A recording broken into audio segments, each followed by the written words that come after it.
Shalom, shalom, bien-aimés, dans le nom de notre Seigneur Jésus-Christ, vous êtes richement bénis. Ici, c'est le berger James.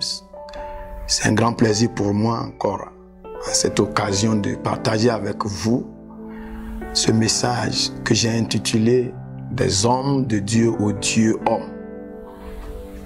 Prions pour vraiment rentrer dans le fond du message.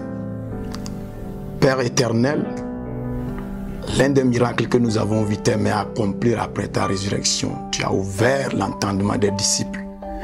Ils ont pu comprendre ce qu'ils avaient écouté entre-temps. L'heure est arrivée, on a beau écouter, maintenant on veut comprendre ce que tu nous as dit.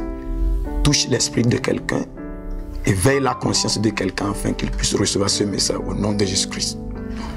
Amen. Et nous avons déjà expérimenté la première partie.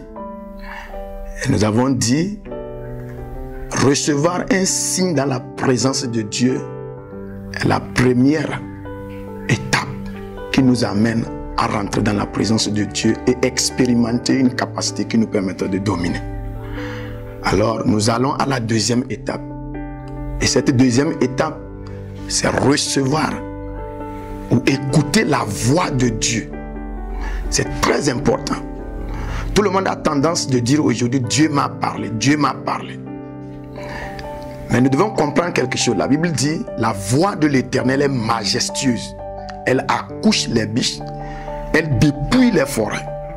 Il y a une différence entre Dieu envoyer un message à quelqu'un à travers une autre personne et Dieu me parler directement.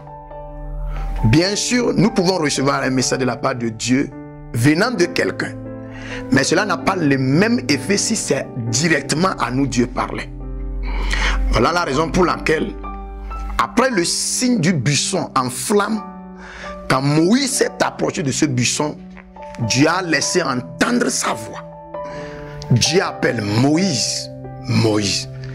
Si nous regardons dans le cas du prophète Samuel, bien sûr qu'il se couchait dans le temple.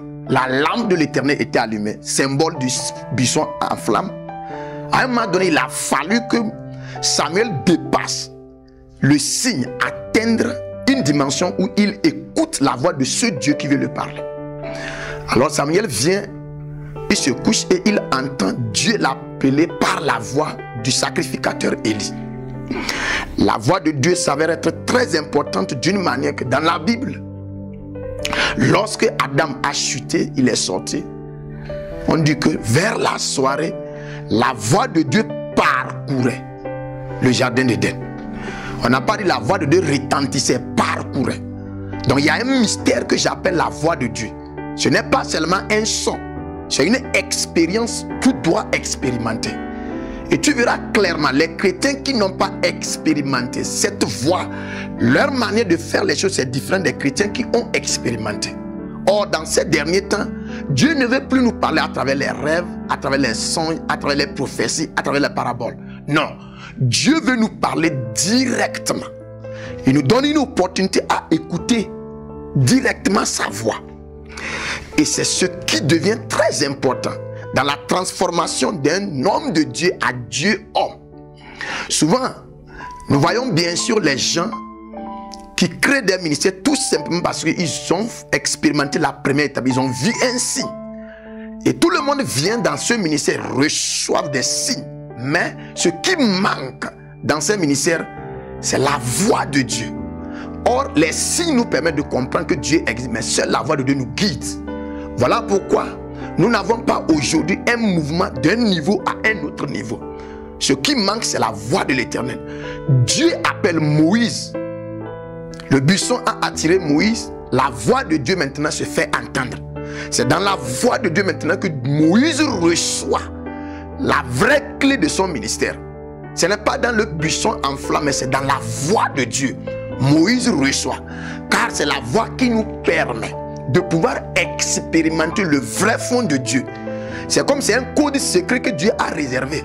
Et lorsqu'il sait que tu es vraiment attaché à sa volonté, il te permet d'expérimenter cette voix. Je vous dis, c'est clair. Si tu as une fois écouté vraiment la voix de Dieu, il te sera difficile d'expérimenter ce qu'on appelle le doute. Tu ne peux pas douter aussi longtemps que tu as une fois reçu la voix de Dieu. Quand on dit la voix vient de ce qu'on entend, et ce qu'on entend vient de la bouche de Christ, cela explique qu'il y a un miracle, il y a quelque chose qui se passe lorsque Dieu s'adresse à toi. Et nous devons expérimenter cette étape dans ces derniers temps. Nous ne devons pas sortir tout simplement suggérer ou assumer que Dieu nous a envoyés. Mais nous devons démontrer quelque chose. Et cette chose, nous la recevons tout simplement lorsque Dieu s'adresse à nous. Le temps est arrivé où l'Église doit dire au monde entier ce que nous avons écouté de la part de Dieu. Dieu nous touche. Dieu touche nos oreilles.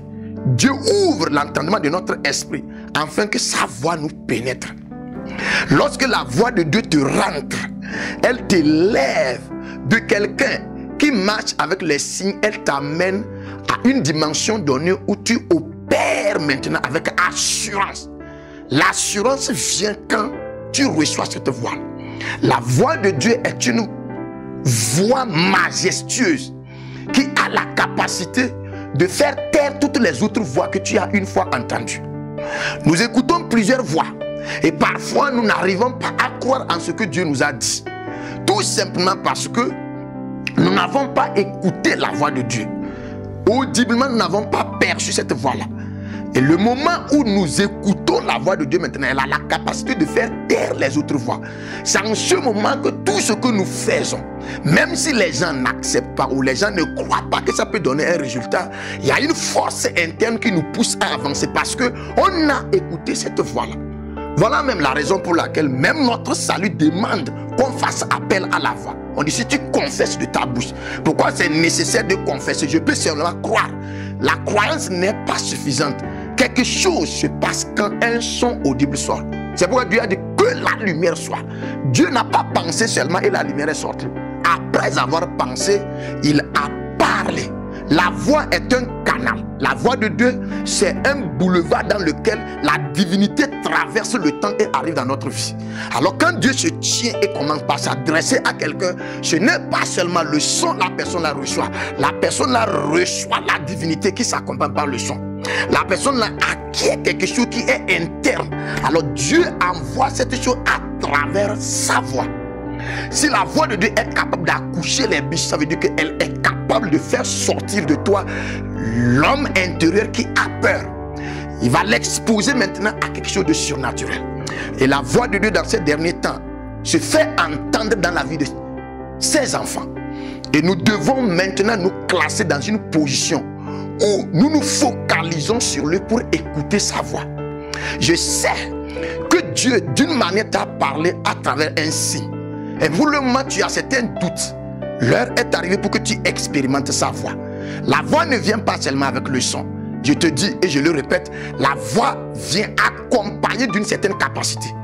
La voix transporte quelque chose que le signe ne peut pas transporter. Dieu ne peut pas envoyer un ange parler de sa part.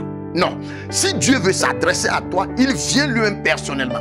C'est pourquoi je dis, la voix de Dieu est synonyme de la présence de Dieu. Parce que là où tu vois Dieu, tu dois entendre sa voix.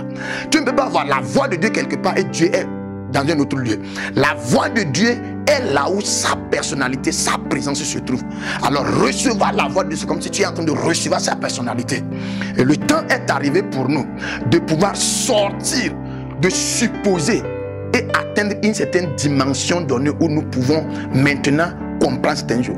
Le miracle de la transformation de Job s'est passé entre ces deux miracles-là.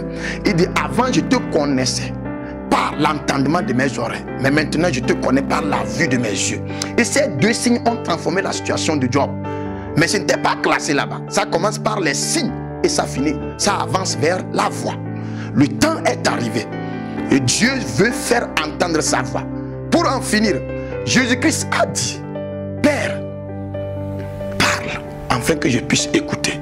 Parce que c'était nécessaire en ce moment que les gens reçoivent quelque chose de la part de Dieu qui a envoyé Jésus. Alors Dieu a parlé, il dit, je t'ai glorifié et je te glorifierai toujours. Cette voix s'est manifestée comme un tonnerre dans les oreilles des gens qui n'étaient pas qualifiés à écouter cette voix-là. Mais dans les oreilles de Jésus-Christ, c'était un message clair. Dans le Jourdain, il dit, celui-ci est mon fils bien-aimé en qui j'ai mis mon affection. Et quand il a déclaré au monde entier que Jésus-Christ était le fils bien-aimé, tout le monde a commencé par voir Jésus-Christ comme fils bien-aimé. La voix de Dieu est en train de descendre. Je vois le ciel s'ouvrir dans ta vie. Je vois ce qui bloquait tes oreilles spirituelles d'écouter la voix de Dieu tomber un à un. De la même manière dont les écailles sont tombées dans les yeux de Paul, maintenant, tout ce qui bouge tes oreilles spirituelles, ça tombe au nom de Jésus-Christ. La voix de Dieu ne te sera plus, ne t'arrivera pas d'une position lointaine, mais elle viendra plus proche de toi. Dieu va commencer par te parler d'une manière où tu es rassuré qu'il m'a parlé. Je prie et je déclare, cette saison, tu ne vas pas la rater. Tu es connecté. Tu es connecté. Et quelque chose est sur le point de se passer dans ta vie. Tu es richement béni. Shalom.